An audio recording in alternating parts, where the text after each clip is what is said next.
সরকারের প্রধানমন্ত্রী পদে সাজানো নির্বাচনের মাধ্যমে আবারও ক্ষমতা নিশ্চিত করে শেখ হাসিনা ও তার দল। জুলাই গণ অভ্যুত্থান আওয়ামী লীগ সরকারের দুঃশাসনে মানুষের দীর্ঘ ১৬ বছরের জমানো ক্ষোভ আর দ্রোহের বিস্ফোরণ। বুকের তাজা রক্ত দিয়ে ২০২৪ সালের ৫ আগস্ট সেই ফ্যাসিস্ট সরকারের পতন ঘটায় ছাত্র জনতাসহ এদেশের বিভিন্ন শ্রেণী পেশার মানুষ। আন্দোলনকারীরা প্রত্যয় জানিয়েছিল জুলাই মাসেই স্বৈরাচারের পতন ঘটাবেন, কিন্তু স্বৈরাচারের ঘাঁটি নির্মূল করতে ৫ আগস্ট পর্যন্ত আন্দোলন চালিয়ে যেতে হয়। এ কারণে জুলাই মাসের ৩১ দিন এবং আগস্ট মাসের ৫ দিন মিলিয়ে ৫ আগস্টকে ঘোষণা করা হয় ৩৬ জুলাই হিসেবে। জীবন বিসর্জন দেওয়া সেই সংগ্রামের ইতিহাস তুলে ধরতে 36 জুলাই ফল অফ ফ্যাসিস্ট নামে ৩৬ মিনিট ৩৬ সেকেন্ডের একটি তথ্যচিত্র তৈরি করে RTV। সৈয়দ আশিক রহমানের পরিকল্পনা ও প্রযোজনায় রিয়াদ মাহমুদের পরিচালনায় প্রামাণ্যচিত্রটির বিশেষ প্রদর্শনীর আয়োজন করা হয় বৃহস্পতিবার দুপুরে। সরকারি চাকরিতে কোটা সংস্কারের দাবিতে কে জানত মাত্র ২ সপ্তাহেই রূপ নেবে এক রক্তাক্ত গণ অভ্যুত্থানে, যার পরিণতিতে বদলে যাবে দেশের ক্ষমতার চিত্র। রাজধানীর তেজগাঁও শিল্পাঞ্চলের বেঙ্গল স্টুডিওতে এই প্রদর্শনীতে উপস্থিত ছিলেন স্বৈরাচারের বিরুদ্ধে লড়াই সংগ্রাম করা রাজনৈতিক ব্যক্তিত্ব, কবি, শিক্ষক ও সাংবাদিকরা। এই দেশে আসলে সরকারের থেকে কেউ এমন একটা রাষ্ট্র গড়তে চায় না যে আমি বিরোধী দল হলে রাষ্ট্রটা কেমন হবে, যে আমি বিরোধী দল হিসেবে যেভাবে রাষ্ট্রটা চাই, আমি যেহেতু সরকারে সুযোগ পেয়েছি আমি সেইভাবে রাষ্ট্রটা গড়ে তুলব।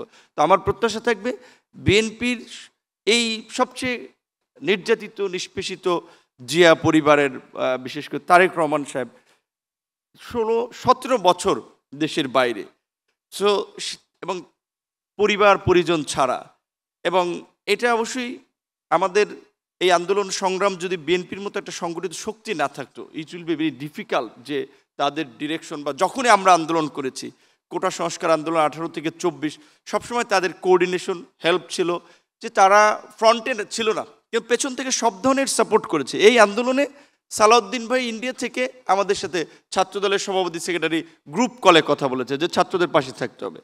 চেয়ারম্যান সাহেবের সাথেও আমাদের কথা হয়েছিল। সো তাদের এই দৃষ্টিভঙ্গির কারণেও কিন্তু এই পতনটা ত্বরান্বিত হওয়া বা এই আজকের বাংলাদেশ এটা সম্ভব হয়েছে। সুতরাং অবশ্যই এটি শুধুমাত্র কয়েকদিনের আন্দোলন কিংবা কয়েকজনের কন্ট্রিবিউশন সেটা না, এর জন্য দীর্ঘ ১৬ বছরের একটা জার্নি ছিল। এই জার্নিতে যারা আমাদের ছেড়ে চলে গেছেন তাদের রুহের মাগফিরাত কামনা করি, যারা আহত হয়ে পঙ্গুত্ব বরণ করেছেন শুধু জুলাইয়ে না, সেই ১৬ বছরের জার্নিতে এবং ১৮ সালের কোটা সংস্কার আন্দোলনে তাদের প্রত্যেকেরই আমরা সুস্থতা কামনা করি। প্রধান অতিথি ছিলেন বিএনপির সিনিয়র যুগ্ম মহাসচিব রুহুল কবির রিজভী। তিনি বলেন, গেল ১৬ বছরের গুম, খুন, নির্যাতন ও বিচার বহির্ভূত হত্যা এবং সব দ্রোহের সমষ্টিগত বহিঃপ্রকাশ হচ্ছে জুলাই আন্দোলন। শেখ মুজিবুর রহমানের নামে একটি বই তারা তৈরি করবেন বা একটা বই তারা তৈরি করছেন তার নামে।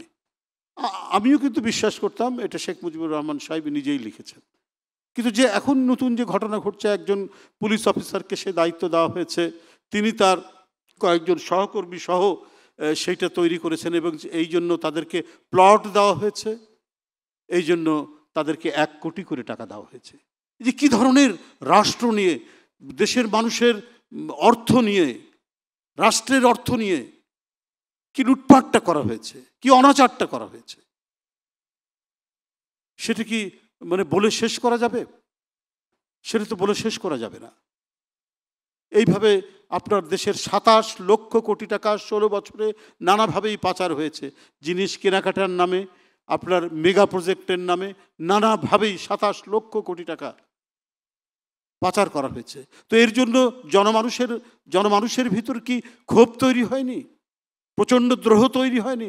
আমার টাকা, আপনার টাকা, জনগণের টাকা, এই টাকা শেখ হাসিনা নিজের স্বার্থে ব্যবহার করছে, তার দলের স্বার্থে ব্যবহার করছে, তার পরিবারের স্বার্থে ব্যবহার করছে। তাকিয়ে তাকিয়ে আমরা দেখছি। এর জন্য কি মানুষের মধ্যে ক্ষোভ তৈরি হচ্ছে না? তিনি অভিযোগ করেন, বস্তুগত সুবিধা পাওয়ার আশায় দেশের কিছু কবি, সাহিত্যিক ও অভিনয় শিল্পী ফ্যাসিবাদের পক্ষ নিয়েছেন। কোটা বিরোধী আন্দোলন একটা হচ্ছে, এখানে একটা উপলক্ষ নিয়ে এটা এসেছে, কিন্তু সব দ্রোহের সমষ্টিগত বহিঃপ্রকাশ হচ্ছে জুলাইয়ের সেই আন্দোলন। দেখুন, ১৫ই আগস্ট এবারে গেছে, অনেকে দিয়েছেন, বিভিন্ন পোস্ট দিয়েছেন মহামানব বলে শোক জানিয়ে, সে করতেও পারেন। বিশেষ করে মিডিয়ার কিছু মানুষ, বিভিন্ন সেলিব্রিটি, অভিনেতা অভিনেত্রী, তারা এটা করছেন। আমার কাছে অবাক লাগে যে পৃথিবীর সবচাইতে সেন্সিটিভ অনুভূতিশীল মানুষ হচ্ছে যারা মিডিয়ার সাথে সম্পর্কযুক্ত থাকে, যারা হচ্ছে অভিনয় শিল্পের সাথে সম্পর্ক থাকে, যারা কবি সাহিত্যিক, তাদেরকে প্রথমেই নাড়ায়, কারণ তারা অত্যন্ত অনুভূতিশীল মানুষ হয়। কিন্তু যে পানি লাগবে পানি বলে যে মুগ্ধ তার আরেক বন্ধুর জন্য গুলি খেতে খেতে তবুও পানি নিয়ে যাচ্ছে, এই সমস্ত অভিনয় শিল্পী কবি সাহিত্যিকদের মনকে এতটুকু নাড়া দেয়নি। তারা সেদিন এটা পোস্ট দিচ্ছেন, আরও নানা কথা বলছেন, কিন্তু আমরা কেন দিচ্ছেন সেটা বুঝতে পারছি। মানুষের মধ্যে, আমি বলবো যে জনগণের মধ্যে নয়, এই সমস্ত তথাকথিত কবি সাহিত্যিক শিল্পী অভিনয় শিল্পী, তারপরে আমরা সাংস্কৃতিক ব্যক্তিত্ব বা সংস্কৃতির চর্চার সাথে শিল্পের চর্চার সাথে যারা থাকেন, এরা বোধহয় তাদের ওই অনুভূতির জায়গাটা বিসর্জন দিয়েছে। এমন স্বৈরাচারী শক্তি যেন ভবিষ্যতে আর মাথাচাড়া দিতে না পারে, সে লক্ষ্যে জনগণকে সোচ্চার হওয়ার আহ্বান জানান অনুষ্ঠানের অন্যান্য বক্তারা। বাংলাদেশের একটি সেক্টরও আজকের নিয়মের মধ্যে নাই, সব অনিয়ম। এই অনিয়মকে কিভাবে নিয়ম করবে সামনে। News desk, 52 TV.